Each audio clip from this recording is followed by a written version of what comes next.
Hello everybody, today we're going to be reading Diary of a Wimpy Kid, The Dark Web, which is essentially three little books that span around like 20 minutes in total. So yeah, I hope you guys enjoy this one. Don't really have much to say for the intro. I'm not going to tell you guys to subscribe. If you like the content, then you should subscribe. You know the button's right there. I already mentioned it, so might as well. But I really just wanted to give a shout out to this person, Laura Whalen 3235. It's her birthday, or it was her birthday 2 days ago. Yes, shout out to her. I wasn't really gonna. I was like, should I upload today? Should I not? I already uploaded this week, but thanks to her, you guys are getting another upload because I did want to give her a shout out because she asked for it. If you guys ever have a birthday coming up or want me to read something, just make sure to tell me in the comments because I usually like to do what you guys tell me to do. Anyway, without further ado, let's get into Diary of a Wimpy Kid, The Dark Web. Also, last time I uploaded, somebody said like I sounded sick. It's just because it's the morning when I usually record these Saturday or Sunday uploads. But yeah, hopefully, I don't sound too sick, but I do have a new mic, so hopefully it does sound better than the one I was using a couple weeks ago. Anyway, let's get straight into it. August, Wednesday. Something really interesting happened today. At school, Albert Sandy was saying some random things as usual, but today, something caught my attention. He was talking about something called the Dark Web. Now you can make really easy cash on it by doing crazy things. But there are consequences, like people kidnapping or even killing you. Knowing myself, I would obviously go for the gold, but that last part really set me off. Is it really worth getting money? I'll just see about this myself. The first thing when I got home was get on the computer. After some research, I found it. Another thing I found out is it's not a piece of cake getting that money. The first thing I've got to do is sell someone to the black market. And of course, no one's going to want to do that, but I have a few tricks up my sleeve. Ready to go to the North Pole, Manny? Thursday. $15,000! Maybe it is this easy. I have so much money now, I don't know what to do with it. The only problem is that Mom and Dad might find out about Manny. Well, first of all, I don't think Dad would care at all, so my main problem is Mom. But I don't have to worry anymore, since I had gotten all that money. I guess you could say I'll be paying Chirag from now on. Ploopy? Friday. Time to let the secret out. I'm wealthy now. I just pulled out some of my green paper and everyone started sucking up to me. The same day, I went up to Albert Sandy to ask about more advice. With a bit of information he gave me, I'm going to make more than a lousy $15,000. The first thing I did after school was go to Rowley's house. My plan is this. When he's not looking, I'll set up a secret camera, stream it, and see if I get any donations. And let's just say my plan was a success. Saturday. Next day I checked the stream and it has over 17,000 people watching this. At the end of the day, I had over $50,000. Then I'd gotten a text from someone. James. Hey, can I kill this kid? Do what you want, he's not mine. Cool. Also, I'll buy another one from you for 1.5 million. First of all, if you don't know who James is, he's the guy who sold me money. Wait, what? I don't know, that doesn't make any sense. I'm guessing, he bought Manny from him. Anyway, second of all, of course I accepted the offer. Who's gonna turn down $1.5 million? Also, who am I gonna sell now? I guess I had the feeling of selling Fragley. I don't really care about him, but it's making me cash, then I don't really care. So I sent James's address. Sunday. I went up the street and hid behind the bushes in Fragley's front yard so I could get a look at this James character. And surely enough, he came. Also, I couldn't make out his details very well because he had his mask on. After he put Fragley in his van, he went down to my house and put something in the mailbox. I went down there and it was my 1.5 million. Monday. School was canceled today because of thunderstorm warnings or whatever. So what else was I going to do all day but do some more dark web stuff? I also remember that the other day I went up to Holly to flex on her, but she didn't care. So maybe there was a way I could make her mine. And fortunately there is. So I hired a random person off of a website to bring her to me against my will. Seems fair to me. A few hours later, I heard a knock at the door. So I answered it and I couldn't believe what I saw. Help me. That's when I realized that what I was doing is messed up. I'm so freaked out that all I did was leave her out here. I don't want to do this anymore. Tuesday. Oh, I forgot about Holly. I ran outside and it was too late. Apparently, they thought it was another trash bag. I guess there's nothing to do now. She's gone forever. Wednesday. I don't want to do this anymore. Today I texted James that I was done selling him stuff, but he texted me something that I didn't expect. Meet me behind Papa Tony's. Okay, I know it might be the smartest idea, but after doing business together, I think I could trust him. Later during the night, I snuck out and went behind Papa Tony's just like he said. And there he was. I thanked him for helping me get that money, and then I asked him why he wanted me to come here. He said he had something in the back of his van that he wanted to show me, so I got out and we walked to the back of the van. But as soon as he opened the door, he grabbed the collar of my shirt and threw me into the truck. Talk about bad service. Bro, that's the oldest trick in the book. How do you fall for that? So now here I am, in the back of a creepy guy's van, driving down the road, going who knows where. Who knows what awaits me. Maybe about 30-40 minutes after I was thrown into a van by James, which is probably not his real name for the record, we arrived at an abandoned building. After James got out and opened the doors, I tried to make my escape, but he tased me. Then he said, "Please don't make this hard." I don't want to be tased again, so I just did as he said. We walked inside of the building and then into a room, and he told me to sit down. He pulled out his phone and called someone saying, "He's here." After James hung up, it got really quiet. I asked him what that phone call was all about, and he said he had to call his boss. Then I asked him what this place was and what his boss was going to do to me, and he said that he didn't know. I was still really confused on why he would do this to me because I trusted him, so he asked why he kidnapped me, and all he said was this: "If you don't shut up, I'm going to tase you again, or worse." I decided to keep my mouth shut. I guess that was a good idea because his boss walked in, and I couldn't believe who it was. "Hey, Greg." It was Albert Sandy? How? And why? I must have been dreaming, so I told James to tase me again, and he did. It was not a dream. I asked Albert where I was, and he said this was it. It was his headquarters. Then he asked me if I wanted a tour of this place. This isn't Willy Wonka's chocolate factory, but what else was I supposed to say? So he led me through the building. One of the rooms on the tour that Albert showed me was where he would ship yogurt and drugs, but mostly yogurt. But the strange part is that Fragley was there. Even Manny was there. My organ harvesting room. Help me, Bubby. All this seemed cool and all, but I want to know how all of this started. I asked him, and so he got to the point.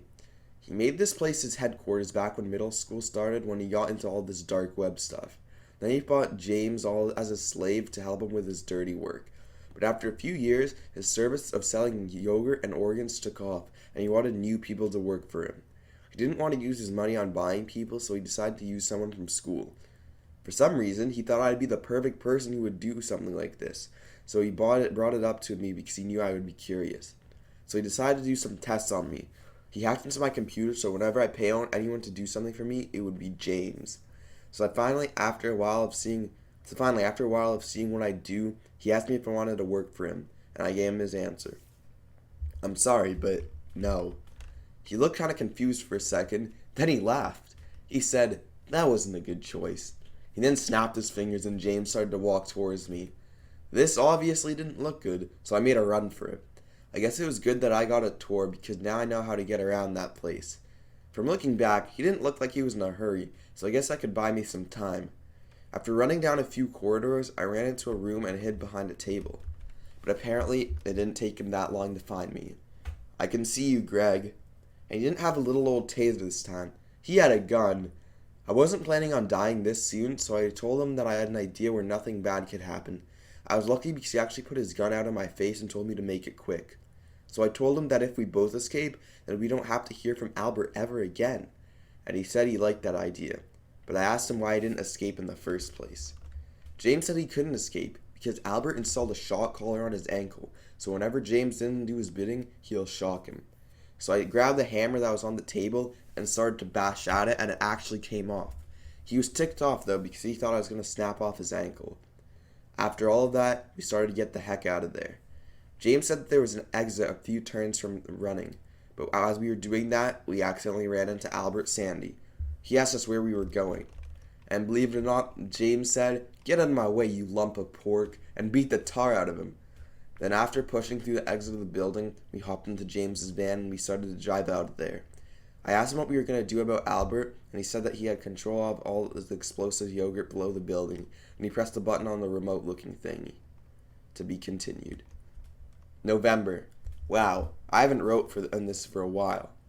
To sum it up, I haven't written this for a long time because everything has just gone back to normal, I guess. Aside from me paying Shrug to pretend to be my brother. Me and James started to bond recently and become really good friends.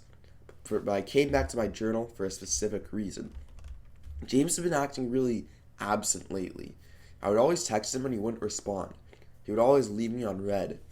And he's not the only one acting strange. Rowley is as well. I went up to him today and he just pushed me away. Go suck on an egg, Greg. And then, fine, I don't need Rowley, I have James. I hope. Tuesday. I started jumping to the conclusions about James today. But I'm thinking, what if he has to do with Albert? But that's impossible, he's dead. Yeah, he has access to different and illegal things, but I don't think he could find something to make him immortal. So I'm going to go up to his blown up HQ to see if I could find anything. But there is a problem. How do I get there? I asked Shirag if he had any ideas, and he said that he knows a guy who can get us a car. How do you know about this guy? You don't want to know. Uh-huh. Anyway, Shirag brought me downtown behind a sketchy building, and I met the guy that Shirag was talking about. His name is Dominic. What you doing back there, shrimp? I'm here to get the car. Boss said I could use it if I wanted. After getting all of that out of the way, we got into the car and started driving to Albert's destroyed HQ. You might be wondering, how do I know where that is? Well, it's quite simple. When me and James were friends, he told me where it was, a few miles away from Plainview. When we got to the HQ, it was nothing but rubble, well, besides giant piles of yogurt everywhere. After looking through the junk a little bit, I noticed something. Albert's body was nowhere to be found. There was nothing else we could do, so we got back in the car and drove back home. Wednesday. None of this makes any sense. First, James goes missing. Rowley's mad at me and Albert's body is gone. And now, Rowley is suddenly acting nice to me. How's it going, Greg? I don't know if he's bipolar or something, but it's getting kind of strange. Another thing he asked me today was if I could spend the night at his house. So I agreed because I think it'll take my mind off of things. But I'm bringing Shirag too if anything weird happens. Friday. I knew it. As soon as me and Shirag opened Rowley's front door, the giant piece of lard smacked us in the head with a metal bat. When I woke up, me and Shirag were tied up inside a moving van. Here we go again. Shirag was already awake and he asked me what was going on and I told him I didn't know, until Rowley told us to shut our mouth. Quiet back there. I'm surprised you know how to drive. Eventually, we got to our destination. We were at another building in the middle of nowhere. Rowley motioned us inside. Rowley took us into a room that had Albert and James inside, but James was tied up too. I still didn't want to talk to him though, so I started asking Albert all the questions. You're supposed to be dead. How are you alive? Simple. I shielded myself with my amazing yogurt. Why is James here? Well, since he called me a lump of pork, I kidnapped him, stole all of his stuff, and tortured him. Where am I? My boss, Mr. S, landed me the building. That's when I told Albert to cut to the chase. He said that they brought me here so he could torture me too. But he doesn't need James anymore and he doesn't need Shirag. So Rowley kicked them out and locked the door shut and started to walk me into another room. The room was lit red and it had a chair in the middle. I don't know if I was hallucinating, but I swear there was blood stains on there. After they strapped me down, Albert said they were going to grab some tools. As soon as Albert left the room, I asked Rowley why he was so mad at me. And he said it's because Albert told him that I put the camera in his room. And that's also why he joined Albert. I had completely forgotten about the camera I set up. I guess everything has been going by so fast. I feel like yesterday when I joined the Dark Web.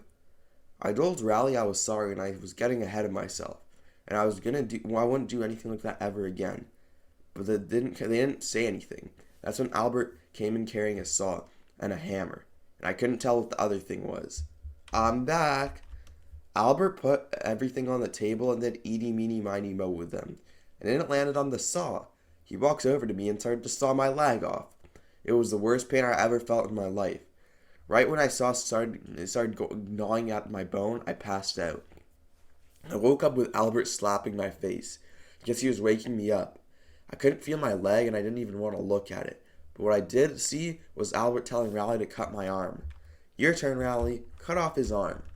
I guess the whole Joshy stuff paid off though because Rowley said no. Right before Albert could do anything, James and Shirag busted down the door and grabbed Albert. After wrestling that fat warhog, they tied him up and knocked him out. After losing so much blood, I passed out. Monday.